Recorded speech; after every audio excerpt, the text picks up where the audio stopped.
Buenas tardes, señores miembros de la Comisión de Estado por la Justicia, público presente. Me han puesto en una situación bastante difícil de entrada en un tema tan histórico por ser la primera vez ante la posición del Colegio Nacional de Abogados. Tengo que ser honesto porque esa es una de las características que me tienen aquí. Soy una persona honesta, soy una persona que no tiene ningún tipo de compromiso con nadie. Decidí presentar mi hoja de vida basado en mi trayectoria, en mi rectitud y en mi actuar correcto en todos los cargos que he ejercido. Entonces, debo expresarle al señor presidente del Colegio de Abogados, con toda la honestidad, no le he dado mucho seguimiento al tema de los grupos de la ciudadanía que están encargados de analizar distintos temas y principalmente este que está relacionado con la escogencia de los magistrados de la Corte. Sé que hay un acuerdo de la Comisión de Estado por la Justicia. Yo la tengo que respetar y estoy aquí para cumplir con el mandato y con mi responsabilidad la cual asumí en el momento que presenté mi hoja de vida. No obstante, sí recibí llamada por parte del grupo Movín que citándome, haciéndome la solicitud de que ellos van a hacer una serie de entrevistas con la condición de hacer una evaluación justa, pero sin ponderación, sin ningún tipo de ponderación, solamente conocer al candidato, preguntar al candidato sobre su trayectoria, sus conocimientos, su posición en distintas áreas del derecho y lo que lo hace merecedor a aspirar o a ser designado como magistrado de la Corte Suprema de Justicia. Definitivamente les dije que no tenía ningún problema en participar. Como les dije, no sé en profundidad qué es lo que está pasando en esta situación. Yo me enteré por los medios de comunicación que salí en una lista de 153 elegidos. Al día siguiente, reunido con un cliente de mi oficina, me dice él, estás en la lista de 10, sin tener idea de lo que está pasando.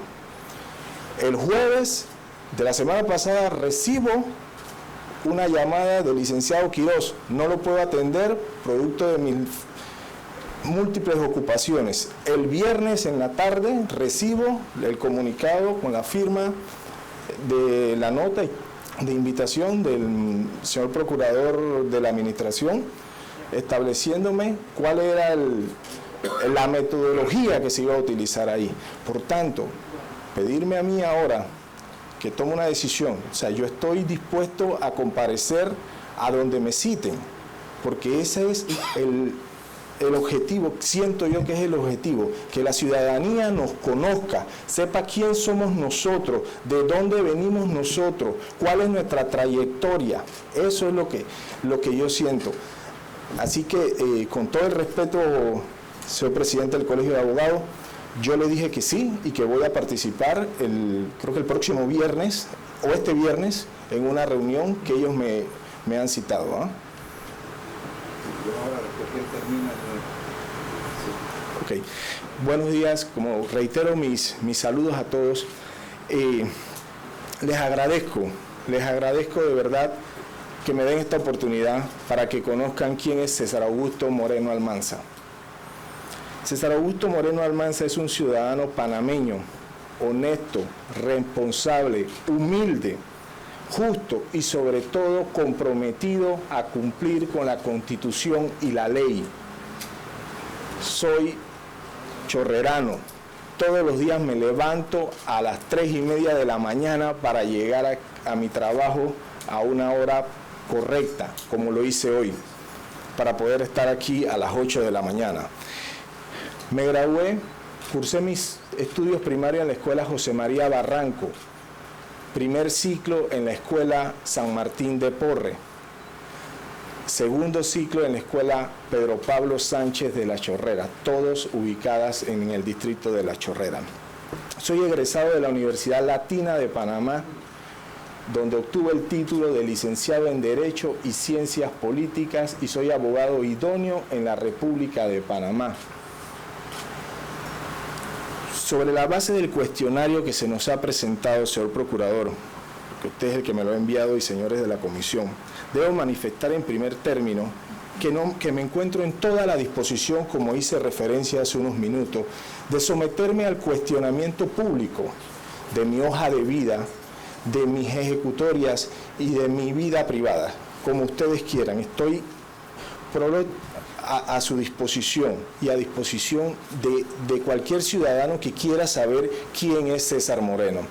Por otro lado, es preciso indicar que nunca he sido procesado ni sancionado por delitos contra los derechos humanos y los valores democráticos, así como tampoco he sido objeto de cuestionamiento sobre la transparencia y la ética en mi vida personal, ejercicio profesional o como servidor público.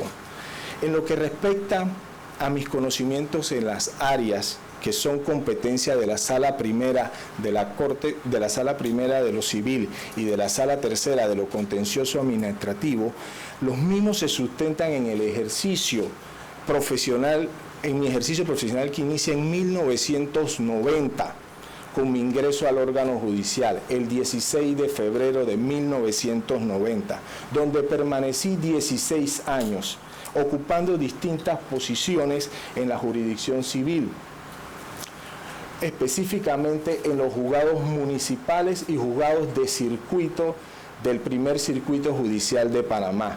Entré en el cargo de citador o notificador. De allí fui escalando hacia el cargo de escribiente. Voy a mencionarlos todos porque algunos amigos y conocidos me han dicho que lo debo decir: escribiente, estenógrafo, oficial mayor, alguacil ejecutor, asistente de juez, en algún momento secretario. Sin duda, mi desempeño en el órgano judicial me ha dado toda la experiencia en el ámbito procesal y en la aplicación de la ley sustantiva y comercial, puesto que contribuí en la elaboración de proyectos de fallo y las distintas resoluciones necesarias para el perfeccionamiento de un proceso durante la etapa antes de resolver. Con mucho orgullo, durante toda mi vida profesional, me he caracterizado por ser autodidacta, con lo cual he logrado en gran medida mi formación profesional a través del estudio de la Constitución, las leyes, la jurisprudencia. Soy un asiduo lector de jurisprudencia y doctrina, la cual he complementado con capacitaciones que he considerado relevantes a través de congresos, seminarios, foros, aunado al hecho que siempre he tenido la dicha de estar rodeado de grandes conocedores del derecho, tanto empíricos como prácticos, como teóricos, los cuales han nutrido mi conocimiento en las ramas del derecho. En materia constitucional, mi experiencia se enmarca en la tutela judicial de la Constitución a través de todas las acciones de amparo que me han tocado resolver y analizar mientras estuve en la jurisdicción civil, porque en la jurisdicción civil es donde se ven las acciones de amparo de garantías constitucionales. Y además de eso, ahora que tengo en la práctica privada, también me ha tocado presentar acciones de amparo de garantías constitucionales, advertencias de inconstitucionalidad y apoyar en algunas inconstitucionalidades en esa área. En una segunda etapa de mi ejercicio profesional, en el año 2006 tuve la oportunidad de ser nombrado en la Fiscalía Superior Especializada en Asuntos Civiles, en la cual ocupé los cargos de asistente de fiscal y fiscal superior, teniendo el privilegio de ser miembro fundador de esta fiscalía. Esta fiscalía fue creada para cumplir de manera eficaz con el deber constitucional y legal que corresponde al Ministerio Público de defensa de los intereses del Estado panameño, específicamente en la jurisdicción civil, arbitral y fiscal. Pues hasta este momento, ese deber constitucional y legal, por distintas razones, no se estaba realizando de la forma que demanda una defensa idónea y eficaz, causándole grandes pérdidas de dinero al erario. Tan delicada era la situación que, si mal no recuerdo, luego de realizar el primer inventario de los distintos procesos encontrados, que el Estado era demandado en litigios que acumulaban una cuantía alrededor de los 300 millones de dólares. Y no había una defensa idónea y eficaz que se encargara de esos expedientes. Una vez detectada la problemática, procedimos a comparecer a los procesos e iniciar la defensa de del Estado. A mi juicio, el objetivo se cumplió a cabalidad. Y en este foro hay personas que saben que ese objetivo se cumplió. Y eso lo demuestran todos los fallos favorables a favor del Estado, respondiendo así con la necesidad urgente de evitar que se siguieran dando pérdidas económicas por parte del Estado, pérdidas que al ocurrir todos nosotros somos afectados, porque el Estado paga por los impuestos que nosotros aportamos, evitando así, con lo cual se contribuye a que esos recursos que podrían quedar en manos de particulares vayan a hospitales, escuelas y a todo este tipo de instituciones estatales. Entre los procesos más relevantes que me tocó manejar y que por ser público me atrevo a mencionar en este foro, se encuentra la demanda arbitral propuesta por Nation Energy Inc. contra el Estado panameño. Esta demanda se tramitó ante el Centro Internacional sobre Arreglo de Diferencias Relativas a Inversiones CIADI, con sede en Washington. El CIADI es un brazo del Banco Mundial, con una cuantía, como dije, de 60 millones. Con el resultado de esta demanda se rompen algunos paradigmas internacionales y nacionales que en materia arbitral internacional los estados siempre son condenados. En esta demanda, todas las pretensiones de los demandantes fueron negadas y el Estado no tuvo que una pérdida de 60 millones de dólares. Hay otra demanda muy importante del Estado contra el señor Marco Justine. Esa demanda nosotros en la Fiscalía la manejamos. Allí hubo una recuperación de $1,5 millones de dólares.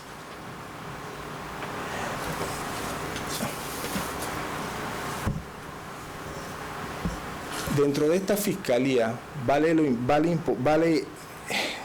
es importante destacar los análisis jurídicos que me correspondió realizar con el objeto de emitir el concepto favorable, los conceptos que exige el numeral 4 del artículo 200 de la Constitución de la República de Panamá, que es un concepto, es uno de los pocos conceptos que emite el Ministerio Público que son vinculantes que son vinculantes. Es decir, que con ese concepto, sin ese concepto, el Estado panameño no puede someter a transacciones, a arbitrajes, las distintas causas donde sea parte. En mi tercera etapa como profesional del derecho, he tenido la oportunidad de representar como abogado litigante durante 5 años ante la jurisdicción civil, jurisdicción contenciosa administrativa, arbitral y penal a personas naturales y jurídicas, estas últimas dedicadas a las siguientes actividades: seguros, banca, valores, industria, agroindustria y construcción. Por razón del papel protagónico o preponderante que jugó la Fiscalía Superior Especializada en Asuntos Civiles, pude participar y brindar mis aportes en diversos debates destinados a la creación y sistematización de leyes y procesos para mejorar el sistema de justicia. Esta fue una pregunta para completar el cuestionario que se me hacía difícil en el momento, porque por los puestos que yo ocupaba, casi siempre era de un funcionario que no tenía esas atribuciones. Sin embargo, haciendo memoria, recordé que participé en algunas discusiones del proyecto de ley para la aprobación del sistema penal acusatorio. También participé en las comisiones de trabajo para gerenciar las comisiones de trabajo interdisciplinarias permanentes que desarrollan los componentes del Programa de Mejoramiento de Administración de Justicia, 2, etapa BIT, y en la Ley 34 de 27 de julio del 2010, que modifica la Ley 23 de 1986 sobre delitos relacionados con droga y que instituye un proceso para la decisión anticipada de la situación jurídica de bienes aprendidos, lo que se conoció no precisamente como una ley de extinción de dominio, que está allí, que puede ser utilizada para el remate de los bienes.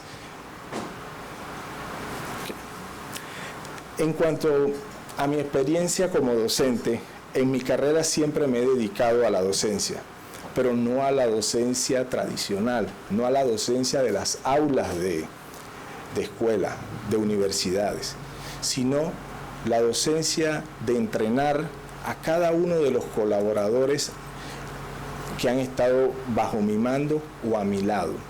A todos he tratado de prestarle la colaboración y tratar de transmitirle las enseñanzas y los pocos conocimientos que tengo, con todo el desprendimiento y la humildad que siempre me ha caracterizado, sin esperar ningún tipo de reconocimiento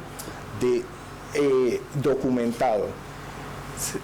Esto es, en pocas palabras, quién es César Moreno. Primero me gustaría saber, señor procurador, con cuánto tiempo contamos cada uno de los intervinientes.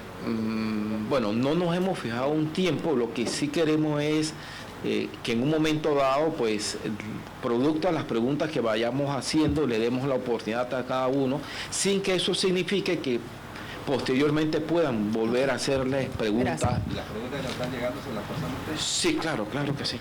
Bueno, en segundo lugar me gustaría resaltar que celebro la reactivación de la Comisión del Pacto de Estado por la Justicia y que circunstancias tan interesantes que tiene el destino me permiten estar aquí en otra posición, habiendo sido parte del acta constitutiva de esta comisión como Procuradora General de la Nación y ahora en calidad de representante de la Asamblea Nacional.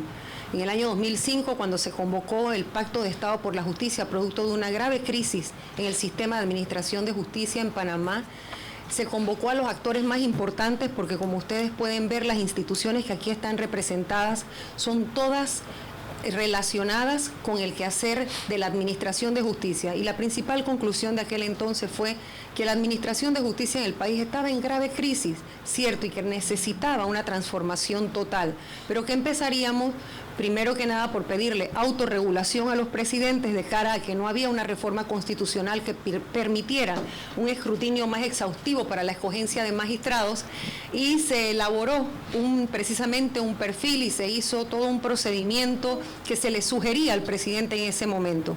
Yo celebro que en esta oportunidad, porque en anterior oportunidad pues se fue burlado a la Comisión de Estado frente a las entrevistas que se hicieron y demás. Yo resalto que en esta oportunidad el presidente que nos toca ahora, a quien le toca presidir el país, nuevamente decida someterse a una autorregulación, porque todos estamos muy claros que la facultad constitucional lo que dice es que él designa junto con su gabinete y es la Asamblea quien aprueba o no esos nombramientos o esas designaciones. En ese sentido voy a hacer uso pues de esta oportunidad de intercambiar algunas opiniones con el entrevistado aspirante a la Corte Suprema de Justicia, y lo primero que me gustaría escuchar de usted es por qué cuando se abre la convocatoria a aspirantes, a personas que quieren ir a la Corte Suprema, ¿qué es lo que lo motivó? ¿Qué es lo que le nace a César Moreno pensar que es una persona que puede ir a la Corte Suprema de Justicia? ¿Qué estima usted que es la Corte Suprema de Justicia para los panameños? ¿Y qué piensa usted que puede ir a hacer allí? Lo primero que me motivó fue mi trayectoria.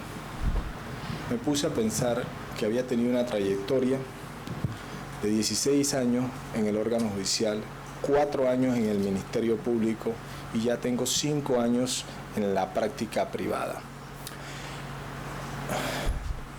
Durante el ejercicio en el órgano judicial y el Ministerio Público, en la parte del Estado, por decirlo de alguna manera, uno no notaba en muchos casos lo que sufren, lo que padecen los litigantes y las personas que van al órgano judicial a pedir una tutela judicial efectiva. Ahora, en la práctica profesional, privada, he podido constatar esas situaciones. Ante esas situaciones, fueron los que me motivaron a intentar acceder al cargo de magistrado para poder contribuir a tratar de mejorar la administración de justicia. Pública tiene un artículo, el artículo 2, que siempre uno piensa qué interpretación le dan quienes llegan a los distintos órganos o poderes del Estado. Pues dice allí, y me permito la lectura breve, del artículo 2, que el poder público solo emana del pueblo. Punto. Lo ejerce el Estado conforme esta Constitución lo establece por medio de los órganos legislativo, ejecutivo y judicial, los cuales actúan limitada y separadamente, y viene siempre esa frasecita que pone a todo el mundo a tratar de justificarse. Y pregunto, pero en armónica colaboración. ¿Cómo entiende César Moreno que es la armónica colaboración entre los distintos poderes del Estado? Para mí lo primero, lo que dice ese artículo es definitivamente la independencia. Los 3 poderes del Estado son independientes. Cuando establecen la armonía, el artículo establece la armonía, no es para interferir en decisiones de uno u otro órgano, sino esa armonía va dirigida a establecer políticas públicas destinadas al mejoramiento, ya sea de la administración de justicia, ya sea de la seguridad en el país, ya sea de la economía en el país. Esa es la forma armónica, que es como yo veo que deben funcionar estos 3 órganos, o es el mandato constitucional que establece el artículo recién leído por usted, señora diputada. Esa es mi forma de ver la forma armónica en que deben funcionar los 3 órganos del Estado. Cada uno siempre debe mantener la independencia en sus funciones y atribuciones que la propia Constitución y la ley le ha entregado a cada uno. La armonía es solamente para mí en temas de carácter nacional, que necesita la intervención de los 3 órganos del Estado. Es muy difícil. Sin embargo, he notado en los últimos meses que hay cierta voluntad por parte del Pleno, estamos hablando del Pleno de la Corte Suprema de Justicia, en tratar de cambiar esa percepción que se tiene de algunos hechos o de algunas situaciones que pueden ser cuestionadas al Pleno de la Corte Suprema de Justicia. Entonces, creo que ya se están dando los primeros pasos, creo que vamos encaminados, creo que los magistrados han entendido la necesidad de crear bases sólidas en relación con el cumplimiento de la Constitución, con el cumplimiento de la ley, con el cumplimiento de la independencia judicial, con el cumplimiento de la imparcialidad. Creo que se han dado pasos, no son grandes pasos, pero por lo menos se ha empezado a caminar hacia ese objetivo. Usted ha mencionado independencia e imparcialidad, que obviamente son principios que deben regir un actuar de un administrador de justicia, pero ¿y cuáles serían otros dos, por ejemplo, pilares antes de fallar, tomando en consideración que cuando se dicta una sentencia, cuando se emite un fallo, obviamente se está decidiendo sobre la vida, honra, bienes, el destino de cuerpos o personas en conflicto? Está uno como un dirimente imparcial, como un tercero imparcial, que para que haya pacífica convivencia tiene que haber justicia. ¿Cuáles serían esos pilares que apalancarían la decisión de César Moreno, más allá de, ya dijo, imparcialidad, independencia? Siempre ante esa pregunta me llama la atención que es antes de fallar. Yo siempre he creído que todos los pilares, estos principales pilares, no es antes de fallar.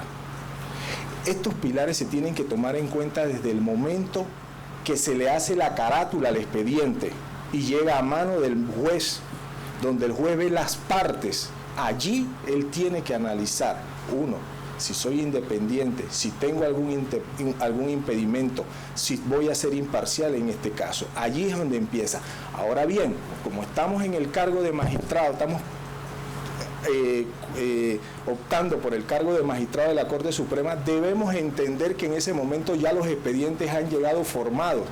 Entonces, para mí, los pilares fundamentales ahí son el debido proceso, el respeto a los derechos humanos y, por supuesto, el cumplimiento de la Constitución y la ley.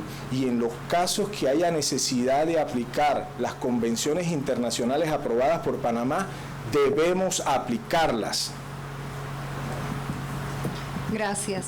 El artículo 214, el artículo 214 de la Constitución habla de la forma en que se establece el presupuesto para el funcionamiento del órgano judicial y lo combina, pues lo ata al Ministerio Público. ¿Qué opinión le merece a usted esa expresión de la Constitución, ese planteamiento, realmente es esa norma? Porque nadie se puede salir pues del mandato constitucional en principio o en teoría. Y el 214 señala que los presupuestos del órgano judicial y del Ministerio Público no serán inferiores en conjunto al 2% de los ingresos corrientes del gobierno central. Si mal no recuerdo, ese artículo, o hay uno precedente, quizás es un artículo que alguien me decía, no te metas en ese tema. Pero la verdad es que cuando vemos el asunto de los presupuestos, tenemos que ir al órgano ejecutivo a pedir. El órgano judicial y el Ministerio Público tienen que elaborar su presupuesto, mandarlo para que sea ingresado al presupuesto de la Nación, que es aprobado por el órgano ejecutivo y la Asamblea Legislativa. Definitivamente ese es un artículo que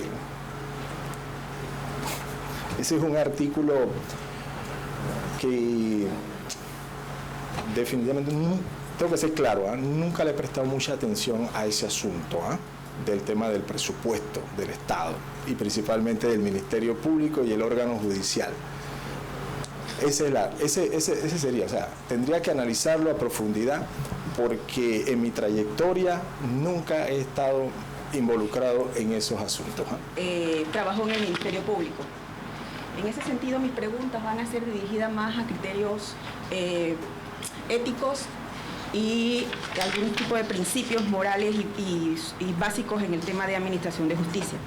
Mi primera pregunta sería, de ser usted designado magistrado, cuando actúe como magistrado sustanciador o miembro de la sala colegiada y le llegue a usted el conocimiento de una causa que le genere presiones económicas, políticas, sociales, mediáticas, ¿cómo actuaría usted?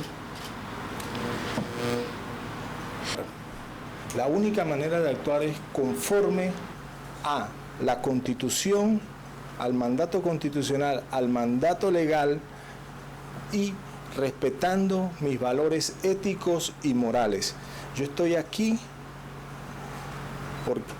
por esos mismos valores, porque soy una persona honesta, porque soy una persona seria, una persona que no tiene compromisos con nadie, ni políticos ni comerciales. Por tanto, si de llegar a la Corte Suprema de Justicia y tener que resolver una causa como la que se ha hecho mención, yo no tendré ningún problema en aplicar la ley y la Constitución. ¿Cuál es su posición ante el señalamiento de falta de independencia del Poder Judicial frente al Ejecutivo y cómo asumiría usted como magistrado de ser designado este reto? Esa es una percepción, definitivamente hay una percepción seria de que el órgano judicial siempre ha mantenido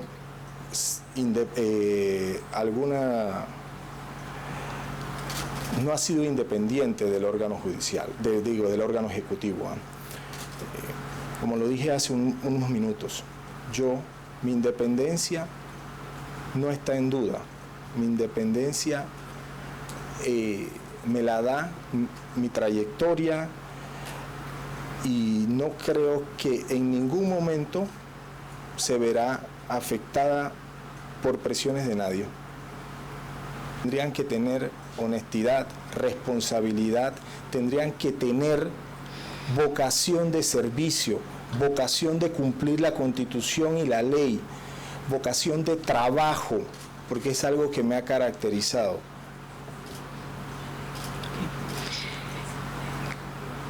¿Cuál es su criterio sobre la administración de justicia civil en estos momentos e indique qué fortalezas y debilidades usted observa? Okay.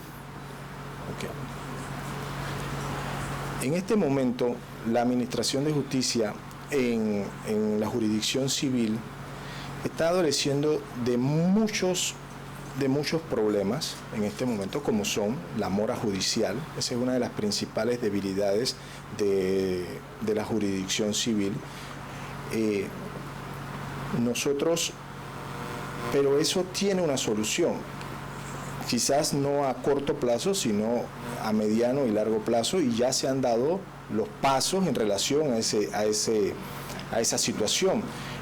Con la aprobación de la carrera judicial, entiendo que hay un fortalecimiento de la escuela judicial a través de crear una especie de universidad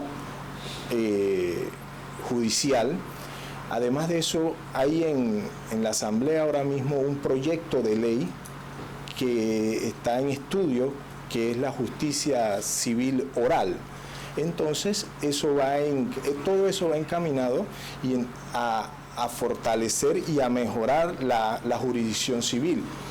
Por supuesto, en caso de llegar, a mí me corresponderá impulsar todos esos mecanismos tendientes a ese mejoramiento. Gracias. Usted es especialista en materia civil, pero en la Corte Suprema de Justicia, además de la Sala Civil, cada magistrado forma parte del pleno donde se atienden temas constitucionales.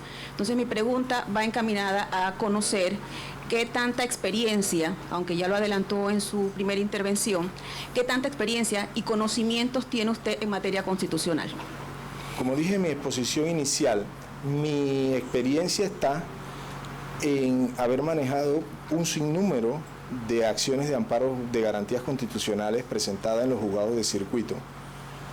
Y en la práctica privada también he presentado algunos amparos de garantías constitucionales, advertencias de inconstitucionalidades y en algún momento demandas de inconstitucionalidad. Usted que en su exposición mostró como credenciales al haber defendido al Estado.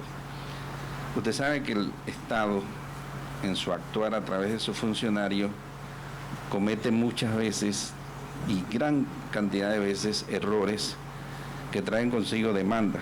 Y por ejemplo, uno de esos errores, y lo voy a decir aquí porque ha sido muy público, es el caso Lizac. En el caso Lizac, en un periodo de la concesión se la quitaron. Eso motivó que la Corte Suprema decidiera otra cosa después, y entonces hay una demanda en los Estados Unidos por más de 2.000 millones de dólares. Y así han habido muchas otras demandas contra el Estado. Usted dijo que defendió algunas, pero es que no siempre el Estado tiene la razón. Entonces, a veces tenemos magistrados en la Corte, y lo estamos viviendo en este momento, que se desviven por fallar en cuanto a los intereses del Estado en detrimento de los intereses de las empresas y de los particulares. Mi pregunta concreta es, ¿cuál sería su actuación en ese sentido? ¿Defendería usted los intereses del Estado o defendería usted lo que está en el expediente? No, yo defendería la Constitución y la ley. Y si en el expediente constan los elementos de convicción que demuestren que el Estado cometió una falla en la aplicación del sistema, yo no tendría ningún problema en condenar al Estado. Es más, le comento que durante mi etapa en la Fiscalía Superior Especializada en Asuntos Civiles, nosotros no solamente muchas causas, nosotros pedimos que fueran transadas. ¿Por qué? Porque veíamos que las actuaciones del Estado iban encaminadas a una condena. Entonces, para tener una condena mayor y esperar 10, 15, 20 años. Es más, le comento que por muchos años en este país la política estatal era que el Estado tenía que ser vencido en juicio para pagar. Era la única forma en el lapso, o por lo menos ser demandado en base a la interpretación del numeral 4 del artículo 200 de la Constitución. Y en el lapso que nosotros estuvimos en la Fiscalía Superior Especializada en Asuntos Civiles, ese pensamiento se modificó, porque ahí se entendió que la norma habla de en litigio, y el litigio inicia desde el momento en que se ocurre la mala prestación del servicio público, en el momento que el Estado incumple el contrato, en el momento en que el Estado resuelve inadecuadamente o ilegalmente el contrato. Entonces, ante esas causas, nosotros, al examinar el expediente, recomendamos en muchos casos que había que someter a transacción esos procesos. Entonces, si en ese momento, aún siendo funcionario o fiscal o asistente en la Fiscalía Superior Civil, pude tener la valentía de recomendar al Ejecutivo que transaran determinadas causas, no creo que siendo magistrado de la Corte Suprema de Justicia eso vaya a ser un impedimento para mí. El tema de la colegiación, porque tengo que ser honesto, no estoy inscrito en el Colegio Nacional de Abogados, y no estoy inscrito en el Colegio Nacional de Abogados tengo que hacer la explicación, producto de mi independencia. Y perdónenme que lo reitere, durante mis 20 años dentro del sistema de administración de justicia, creé una forma de vida que me abstraía de cualquier actividad social, gremial. ¿Por qué? Porque el funcionario judicial está llamado a resolver causa de los particulares y no debe tener ninguna injerencia, ni siquiera de los grupos sociales o gremiales. Por eso nunca me inscribí en el Colegio de Abogados. Pero creo en la colegiatura, creo en los gremios, creo en todas esas instituciones, las respeto, las apoyo, pero personalmente, por mi condición y por mi forma de ser, no siempre he tratado de mantener mi independencia en ese tema. Sí. Y la última pregunta, mire, el tema del examen profesional es una propuesta de la Corte Suprema de Justicia. Y que no sé si usted conoce por qué la Asamblea no lo discutió, de llegar a ser magistrado de la Corte Suprema de Justicia, ¿usted avalaría la posición de la Corte de promover el examen profesional? Yo soy un convencido de que es necesario establecer algunos parámetros un poquito más rígidos la forma de obtener la idoneidad de abogado. O sea, creo que hay que probar a los nuevos jóvenes que van a salir al mundo jurídico para ver cuáles son realmente sus conocimientos. Muchas gracias.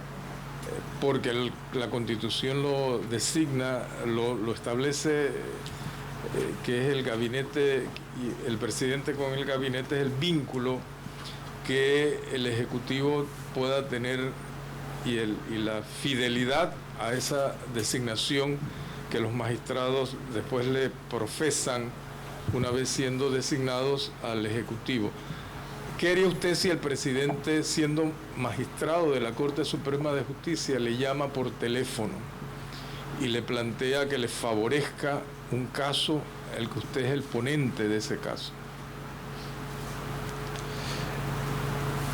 Esa pregunta tiene una sola respuesta. Yo escucharía al presidente de la República como escucharía a cualquier otro ciudadano.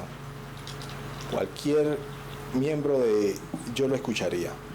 Pero no dejaría por ningún motivo que la posición del presidente de la República me influyera. Yo me quedé con la inquietud porque cuando yo te escuché, tú dijiste, yo lo escucharía como cualquier otro ciudadano. Yo, señor presidente, cuidado con lo que usted va a hacer. No, sí, o sea... No, yo lo digo... Definitivamente, o sea, uno recibe la llamada, pero yo no creería que un presidente de la República se atreva o intente. Te comprendo, César, pero la práctica nos ha dicho que lamentablemente... No, definitivamente. Sí, no, yo quería aclararlo porque acuérdate que las respuestas no son para nosotros. No, definitivamente, la respuesta es para la ciudadanía. Y yo lo digo porque yo he escuchado ex magistrado de la Corte decir, no, que el presidente me llamaba. Y yo, ¿por qué usted en el momento que el presidente lo llamó? Yo, señor presidente, usted está llamando a un magistrado de la Corte. Tiene un punto muy válido, señor procurador, y definitivamente sería así.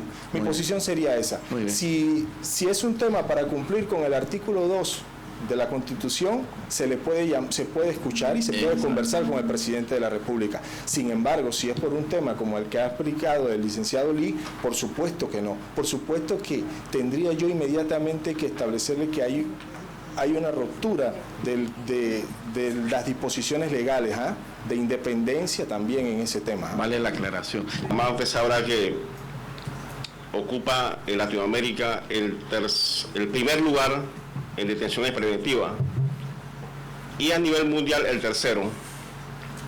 Como quiera que usted va, ya sea para la sala primera o la sala tercera. No sé si está clara la pregunta. Sí. Si hay algo que... Lo digo porque ya ocurrió una experiencia en nuestro país de una persona que sufre, cuando digo sufre en el sentido amplio, todo un proceso para ser nombrado defensor del pueblo. Después que lo nombra, resulta que estaba denunciado por una causa de violencia doméstica, y cuando él le pregunta, dice, bueno, es que a mí nunca me lo preguntaron. Pues yo quisiera que ante la ciudadanía tú pudieras, de un análisis, que tú consideres que ha habido algo en el desempeño de tus funciones que pudiera comprometerte y que sería bueno que supiéramos en este momento. No, definitivamente no. En el desempeño de mí como funcionario judicial, Ministerio Público y en la práctica privada, no encuentro ningún elemento que me pueda comprometer mi participación como magistrado de la Corte. Posteriormente, siendo magistrado de la Corte, ¿se da alguna situación que te comprometa? Si en el cuerpo colegiado yo no puedo hacer un cambio, por más esfuerzo que haga, yo me tendría que retirar, porque mis valores éticos y morales no me permitirían estar en un cuerpo con ese tipo de actitud.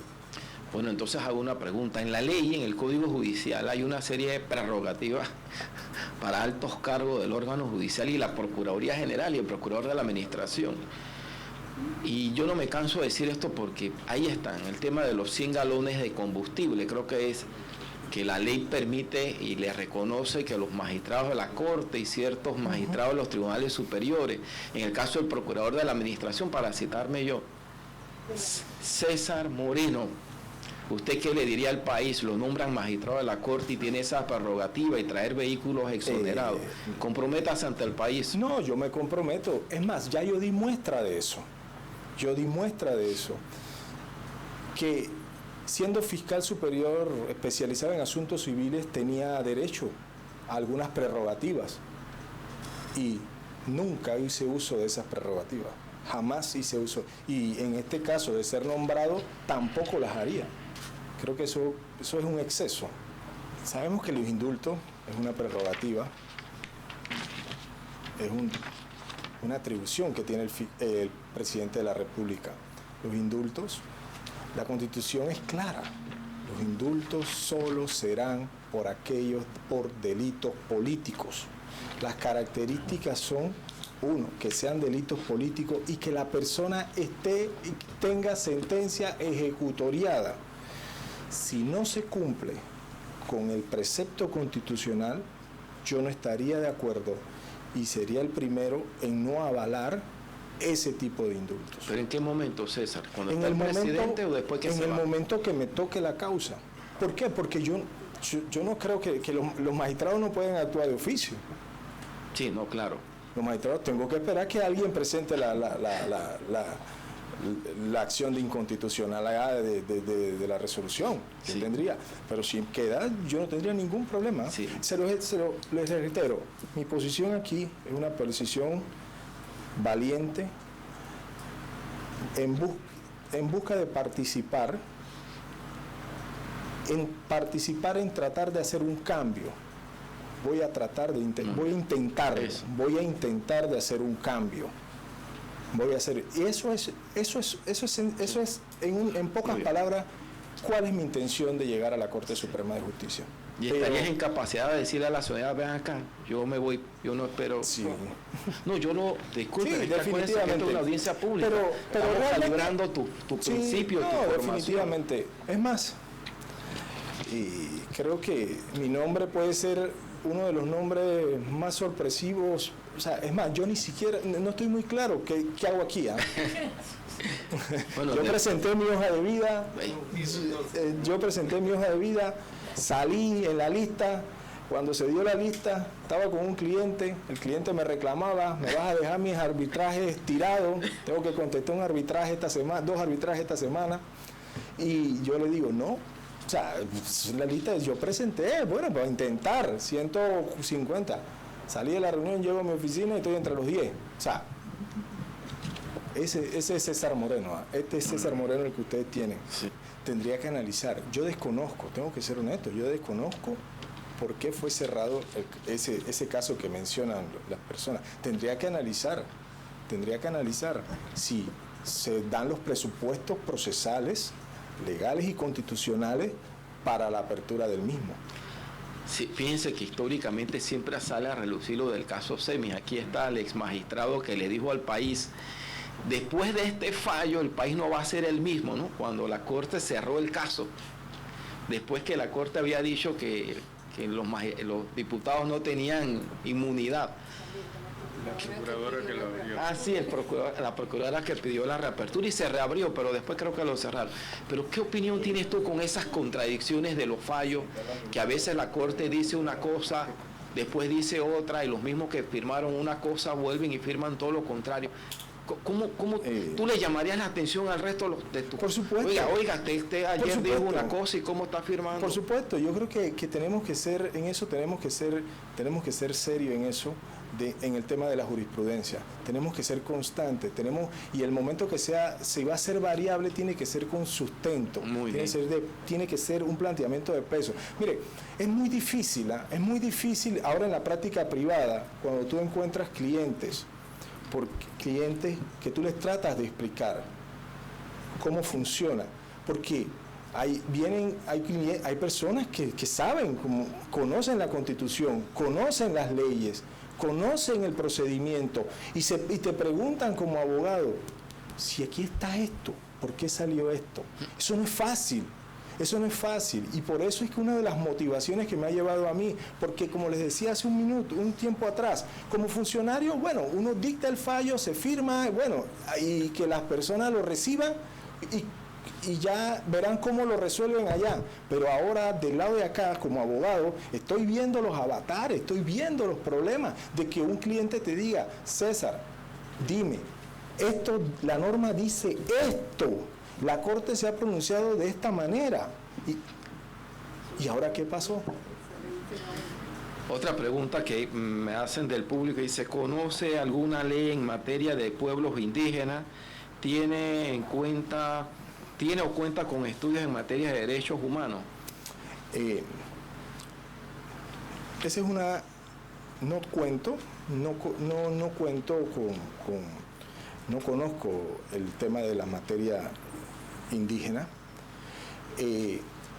En derechos humanos, no tengo estudios en derechos humanos, pero algo que sí es cierto, en todas las resoluciones, en todos los proyectos, en todas mis actuaciones durante mi carrera en el órgano judicial y el Ministerio Público, he tratado de que los derechos humanos sean respetados. Soy un respetuoso de los derechos humanos de las personas. Otra pregunta es, ¿cuál es su posición del alcance civil de la responsabilidad ambiental por afectaciones socioambientales? ¿Cuál es su posición? Mi posición en todo tipo de responsabilidad es lo que se pueda probar en el proceso. O sea, si se hace un reclamo, tienes que probar en el proceso. Esa es mi posición. Sea ambiental, sea civil, sea comercial, esa es mi posición. Tienes que probarlo en el proceso. Bueno, no sé si alguno, lo que iba a decir, si alguno otro de los miembros quiere hacer alguna. Carlos. Licenciado Moreno, ¿cómo usted nos puede dar la confianza perdida en la Corte Suprema con relación al manejo político dentro de los fallos?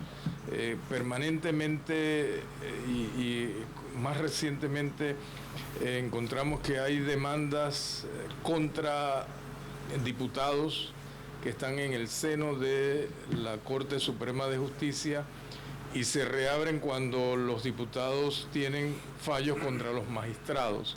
Y la interpretación de la ciudadanía y de desconfianza es el juego político que hay entre la Corte Suprema y la Asamblea de Diputados. Realmente son situaciones que la población entiende que hay un manejo político. ¿Qué garantía usted nos puede dar a nosotros y a la opinión pública que nos está escuchando que usted va a actuar con la independencia que ha insistido aquí durante su intervención, con la transparencia con la que usted ha expresado desde el primer momento que se paró en el podio? ¿Qué cosas nos puede garantizar que César va a hacer la diferencia de lo que otros que se van a parar allí van a decir, yo voy a ser independiente y yo voy a actuar conforme a lo que dice la ley? Definitivamente, no hay forma. No voy a ir a un notario a hacer una declaración de que voy a ser independiente. No, es mi palabra, es mi trayectoria durante estos 25 años, porque no quiero que se centren en el órgano judicial del Ministerio Público, sino en la práctica privada. Durante mis 5 años en la práctica privada, todas mis actuaciones han sido bajo el respeto de la ley, de la Constitución. He sido muy honesto y leal procesalmente en todos mis procesos. Siempre he sido muy leal como abogado procesalista, como abogado litigante. Jamás he tratado de violentar la ley, los principios de derecho. Siempre me he mantenido dentro de esos parámetros. Esa es la única garantía. No hay otra. No voy a ir, como les dije, no voy a ir a un notario, no voy a hacer nada de esas cosas, porque eso no es mi trayectoria. Está aquí, estoy aquí para que ustedes la investiguen, me he puesto en sus manos y solo eso es lo que podría yo decirles para garantizarles mi independencia y mi transparencia en el momento de si soy designado.